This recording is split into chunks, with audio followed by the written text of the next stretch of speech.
He never meant to find it. All he wanted was water, a place where maybe, just maybe, a few fish still hid beneath the cracked earth. But that morning, what he found was something no man should ever see. A ship. A ghost of the ocean, stranded in a place where even the rain had forgotten to fall. The summer had come like a punishment. The clouds vanished. The rivers turned to scars. And the valley, once a living lake, alive with reeds and dragonflies, became a wound across the land. The air itself tasted like dust and grief. Victor Taylors had lived by that lake for 20 years. A small wooden shack, leaning toward emptiness, its roof sagging like an old back under too many seasons of waiting. He used to be a sailor. He used to measure life by the rhythm of the tides, by the language of the wind. But the sea had left him long ago. Now all that remained was habit, mending nets he'd never cast, sitting on the porch as twilight came down like smoke, smoking until the stars arrived. The day he decided to walk into the dead basin, the sky was white and merciless. He carried a stick, an empty canteen, and the quiet resignation of someone who no longer expected surprises. The ground beneath his boots cracked like thin glass. Every step released the smell of hot clay and metal. Here and there, the bones of catfish jutted from the dirt, a graveyard without names. He had heard stories once, that when lakes die, they reveal their secrets. Villages, bridges, forgotten cars.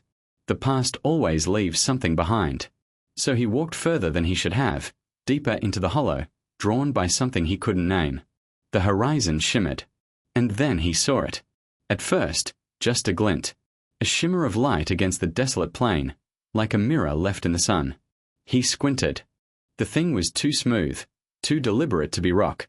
He thought of an old barge, maybe. A remnant of the dam works from decades ago. But as he moved closer, the shape began to rise, impossibly large, swallowing perspective itself. It was no barge. It was no illusion. It was a ship. A massive hull lay half buried in the earth, its steel ribs scorched orange with rust, its windows clouded with silt and time. A dead leviathan, stranded in silence. Victor stopped walking. For a moment he forgot to breathe. The wind passed over the valley carrying a strange scent, metal, salt, and something else. Something old. He placed his palm on the steel. It burned beneath the sun, but he didn't pull away. The touch felt alive, like the faint pulse of something sleeping beneath the crust of the world. Beneath his fingers, faint letters curved through the rust, barely visible in the glare of light. Elysium Queen. He whispered the name aloud. It sounded wrong in this dry air, like a word meant for the sea. He stepped back slowly, eyes tracing the sheer height of the hull, the shattered railings, the gaping windows that looked like blind eyes staring across the desert. It stretched farther than he could see. A monument to something that should never have been here. No one would believe it. No one could. A cruise liner, hundreds of miles from the ocean, resting in the bones of a dead lake. Victor sat down on a cracked slab of clay, breath heavy, sweat dripping down his face. For a long time, he said nothing. The sun hung motionless above him, and the world seemed to pause, as if even time itself was trying to understand. Then, slowly, a strange calm settled over him. He had spent years living beside the ghost of water. Now, it seemed, the sea had sent him another ghost to keep him company. He rose, dusted off his hands, and looked once more at the ship, silent, enormous, eternal. Something inside him whispered that the discovery was not an ending. It was the beginning.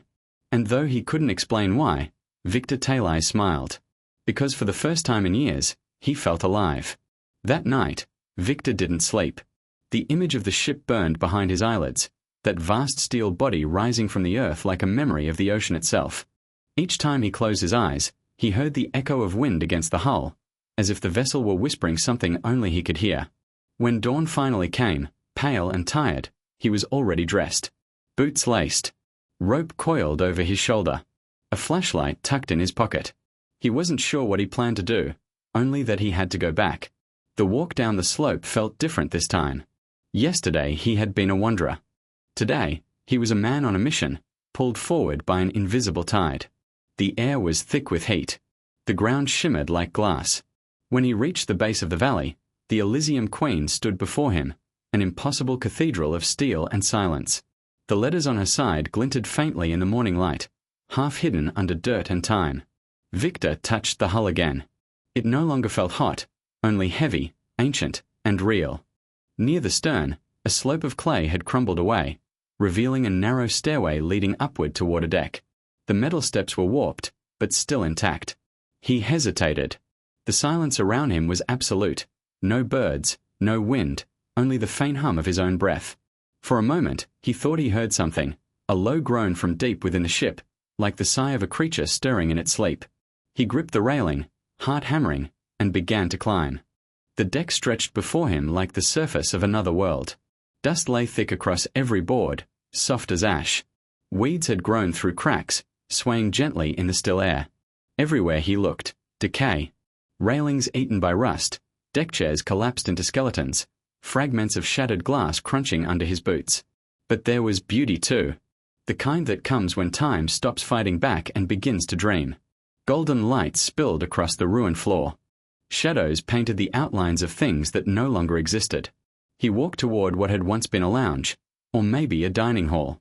Tables overturned, chairs tangled together, porcelain plates scattered like bones. He knelt to pick one up. The logo was still there, barely visible under the grime, a stylized wave encircling two rings. He didn't recognize it, but the sight stirred something inside him. This place wasn't just abandoned. It had been erased, forgotten deliberately. At the far end of the deck, he found a door. The glass was cracked, the brass handle corroded green. When he pushed, it resisted, then gave way with a groan that echoed through the corridor beyond. The air inside was cooler, still carrying a faint scent of metal, mold, and something chemical. He flicked on his flashlight. The beam cut through the darkness, a tunnel of floating dust, leading into the ship's heart. He moved carefully, his footsteps soft against the carpeted floor long turned to silt. Mirrors lined the walls, their silver backing flaking away. Once, they had reflected light and laughter. Now they reflected only ghosts. Further ahead, he reached a grand staircase curving upward. The handrails, though tarnished, still gleamed faintly beneath the beam. For a moment, he could almost imagine voices, the rustle of dresses, the sound of music and glass. But it was only his mind, stitching life into the silence. He passed rows of cabins. Some doors hung open, others were sealed by rust. In one room, he found a bed collapsed inward, a suitcase still open on the floor. Inside, a pair of shoes, a comb, a photograph under cracked glass. A man and a woman, standing on a deck, the ocean behind them, smiling. He stared at it, throat tight. They had lived here, danced here, slept here. And then, one day, everything had stopped. As he turned to leave, his flashlight caught something strange. A thin, perfectly horizontal stain running along the corridor wall, dark, smooth, continuous. He touched it. The surface felt chalky, almost soft. A water line. But not from salt water. Fresh. He froze, his heart pounding. The ship hadn't drifted here. It had been drowned. Someone had deliberately filled this place with water, then sealed it away. Victor took a slow breath, stepping backward toward the deck. Outside, the light had changed, sharper, almost metallic. The Elysium Queen stood silent, but her presence felt different now. Not dead. Waiting. He looked back once before climbing down. Somewhere deep inside, beyond those corridors, the ship still breathed. And tomorrow, he would return to find where the breath began. The next morning arrived pale and windless. Even the crows were silent. Victor stood on the ridge, looking down at the hollow where the ship slept. The light turned the Elysium Queen into something alive, her rusted flanks glowing faintly gold, as if she were remembering sunlight. He couldn't stay away. There was a gravity to her, an invisible pull that felt almost personal. He packed water, rope, a crowbar, and a small notebook. This time, he wasn't just visiting. He was going to understand. When he reached the basin, the air was cooler. A thin veil of mist clung to the ground, curling around his boots like smoke. The climb up the ladder was easier now. The metal seemed to groan in recognition, as though it remembered his touch. He crossed the deck, moving through the silent corridors until he reached the staircase that spiraled upward toward the bridge. The air there felt different, less corroded, less abandoned. Dust floated through slanted beams of sunlight, sparkling like plankton suspended in water. At the end of the hall, he found it, a door of dark wood, its brass plaque still legible beneath a coat of grime. Captain's office. He hesitated, then turned the handle. The door resisted for a heartbeat, then opened with a sigh. The room was narrow but dignified, the kind of space that still carried authority even in ruin. Bookshelves lined the walls. A heavy desk sat bolted to the floor, papers curled and yellowed atop it. A cracked window looked out over the valley, the fractured glass breaking the landscape into a dozen trembling reflections. The air smelled of mildew and ink. Victor moved closer, brushing dust from the desk. Among the scattered papers lay a thick leather-bound ledger, its corners swollen from moisture. On the cover, pressed into faded gold, was a seal, 2 overlapping rings encircling a stylized wave. Below it, barely readable, the words, Helix Hydrodynamics Division, 1984. Victor frowned. A government seal? On a cruise ship? He opened the book carefully. The pages were brittle, the ink faded brown. At first, it was all numbers, coordinates, pressure readings, flow rates. But deeper into the ledger, the handwriting changed. The tone shifted from precision to panic. Installation complete. Vessel integrity at 72%. Phase 2 begins at dawn. Containment must remain stable. Victor whispered the words aloud. Containment of what? He flipped further. Leak detected in south compartment. Pressure unstable. Evacuation ordered. No communication from command. The rest of the page was blank, a silence louder than any scream. He turned to the last entry. Only 3 words scrawled in haste. Flood it all. A shiver ran through him. He sat in the captain's chair, the leather cracking under his weight, and looked out the window. The valley stretched below, silent, endless, dry. How many people had stood here before him? How many had watched the water rise, waiting for the world to forget what they'd done? He rose and searched the shelves. Behind a stack of warped manuals, he found a rolled set of blueprints. They unfolded across the desk, complex schematics drawn in fine lines, annotated with dense technical notes. At the corner, in faded print, Project Helix, Hydroturbine Containment Model. The ship wasn't a passenger vessel anymore. It had been turned into a machine. Pumps, pressure chambers, valves running into the earth, all of it connected to pipes leading beneath the reservoir. Victor traced the diagrams with his finger. Whatever this experiment had been, it was massive, dangerous, and deliberately buried. Then he saw the motto printed beneath the seal. Aqua Memoriam Tenet, water holds memory. He read it again, softer this time, as though it were a prayer. Water holds memory. And maybe that's why the drought had returned it. Victor gathered the ledger, the blueprints, and a handful of photographs he found in a drawer. Scientists standing on the deck, smiling, unaware they'd soon vanish into history. He wrapped everything in his jacket and stepped back into the fading light. The air outside was thick, humming faintly, as if the ship itself was awake now, aware that its secret had been touched. Victor stood at the edge of the deck, the papers clutched to his chest. He knew what he had to do. He couldn't keep this to himself. The Elysium Queen was no longer just a relic. She was a message. And someone, somewhere, had to hear it. When Victor reached town, the heat felt heavier than ever. The kind of heat that pressed against the skin like invisible hands. He carried his canvas bag close to his chest. Inside, the ledger, the photographs, and the blueprints that proved he wasn't crazy. The county administration building stood squat and grey, its smelling of old paper and forgotten arguments. He waited in a corridor lined with flickering lights until a man in a wrinkled suit appeared. Deputy Director Farlow. His smile was polite. His eyes were not. Victor laid the papers on the desk, his voice trembling with urgency. He told him everything: the drained reservoir, the ship buried under clay, the government seal, the documents. The man leafed through them, page after page, without surprise. Finally, he sighed. Old military scrap, he said. Flood debris, maybe. Nothing to worry about. Victor stared at him, speechless. Nothing to worry about, he whispered. There's a whole ocean liner buried in that valley. But the deputy only offered a slow, tired smile. We'll look into it, he said, already stacking the papers back into a neat pile. Leave your address. Someone will contact you. Victor left the building shaking with frustration. He had seen that kind of calm before, the kind used to bury truths. Days passed. No one called. No one came. But one night, as he sat on his porch watching the valley darken, he saw something. Lights. Far away, down in the hollow. White beams moving slowly along the dried bed, stopping near the ship. Headlights. He stood, shading his eyes. The light stayed for hours, then disappeared into the dark. By morning, the air smelled faintly of oil. Fresh tire tracks scarred the clay. Someone had been there. Victor's unease turned to dread. He walked to the basin again, the same silence, but not the same feeling. The ground near the Elysium Queen was disturbed, as if heavy machines had been parked there. A metal stake marked with red paint jutted from the earth beside the hull. They were trying to erase her. That evening, he sat at his table and made a decision. If no one would listen, he would make them.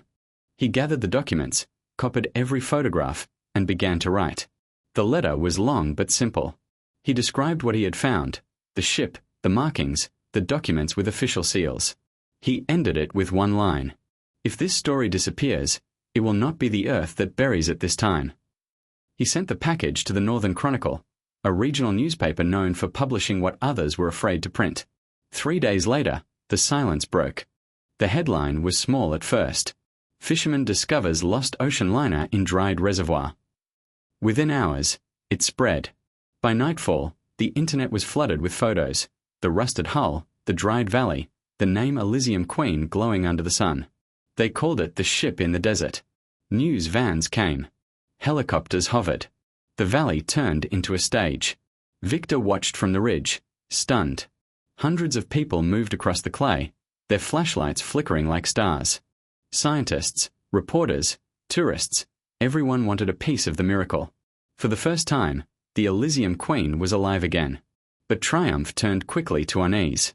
Within a week, the officials returned, this time in convoys. Uniformed men erected fences, floodlights, and warning signs. Journalists were escorted out. Access restricted. A statement followed. The structure is an obsolete hydrodynamic test vessel. No public safety concern. No mention of the experiment. No mention of Project Helix. No mention of the phrase water holds memory. Just bureaucracy swallowing wonder. Victor felt the victory drain from his chest. He had woken a sleeping giant, and the world was already trying to silence it again. That night, he stood on the ridge alone. Below, the ship glowed under floodlights, surrounded by fences and noise. But beneath it all, he sensed something deeper, the old silence returning. The kind that waits. The kind that remembers. He looked up at the stars and whispered, "Don't let them bury you again." The wind answered with a long sigh, carrying across the valley. A sound that might have been the whisper of waves. The first drop fell in the middle of the night. Soft. Almost shy. Victor woke to the sound of rain on his roof, a sound so unfamiliar that, for a heartbeat, he thought he was dreaming. Then came another drop. And another. Until the world outside his window was whispering. It had been years since the sky remembered how to weep. Now it did, with quiet purpose. He stepped outside barefoot, into the cool wind that carried the scent of iron and wet dust. Across the valley, lightning flashed, revealing the faint silhouette of the Elysium Queen, her hull glistening under sheets of falling water. The sound of rain echoed through the hollow like applause after a long silence. Victor stood there for a long while, face tilted toward the sky. Something inside him loosened. The ship was being washed clean, and somehow, so was he. By morning, the dry cracks of the earth had turned to mud. Water ran in thin veins down the slopes, collecting in shallow pools around the ship's keel. The air shimmered with humidity, heavy with life returning. Victor watched as rivulets met and merged, forming the beginnings of a lake. Each day, the rain continued. Steady. Relentless. The valley transformed, clay turning dark and soft, reeds beginning to rise where there had been only dust. And through it all, the Elysium Queen waited, silent, patient, unresisting. On the 5th day, the water reached her hull. By the 7th, it lapped against the lower decks, swallowing the scars of rust in slow, deliberate movements. The ship, once buried, was beginning to float again. Victor couldn't stay away. He took his old rowboat, the same one that had long sat useless beside his shack, and dragged it to the new shoreline. The air smelled of earth and rain and something else, salt, faint and impossible. He pushed off and rowed slowly toward the ship. Raindrops broke the surface around him like tiny explosions of light. The closer he came, the more he felt it, that strange pulse he had sensed the first day. It was alive again. He tied his boat to a rusted ladder and climbed. Water streamed down the rails. The deck shone wet and black. Inside, corridors echoed with the sound of dripping, slow, rhythmic, like a heartbeat. He reached the bridge. The world outside was grey and endless, the rain so heavy it blurred the horizon. The valley that had been dead for years was now a sea again. He placed his hands on the ship's wheel, the same gesture as the long-forgotten captain, and closed his eyes. For a moment, he could almost hear it. The hum of engines, the murmur of passengers, the call of gulls overhead. But beneath those ghosts of sound was something purer, the deep, steady rhythm of water. Not destruction. Not flood. A return. By nightfall, the lake had fully formed. The Elysium Queen floated gently, her reflection trembling across the mirrored surface. Lightning rolled across the hills, and thunder murmured like distant surf. Victor stood on the deck, drenched, trembling, smiling. He whispered, "Welcome home." Then he descended, climbed back into his small boat, and pushed away. The ship loomed behind him, vast, beautiful, reborn. With every stroke of the oars, the mist thickened until she was no more than a shape in the fog, a memory dissolving into water. Weeks passed. The rain softened, but the lake remained. Travellers spoke of it, a new inland sea that had appeared where once there was dust. Some claimed that, on still mornings, they could see the shadow of a ship beneath the surface. Others swore they heard the distant echo of a horn. Victor never returned. He moved to the coast, where the true sea breathed, steady and eternal. Sometimes he would walk along the shore, and when the tide whispered against the rocks, he would close his eyes. He liked to imagine that somewhere beneath the waves, the Elysium Queen was sailing again, not on any map, but within the great memory of the water itself. Because water never forgets. It holds everything, the storms, the hands that built, the voices that prayed. And on quiet nights, when the rain falls soft and sure, you can still hear it. The breath of the ship that once rose from the earth. The whisper of the sea that came back home.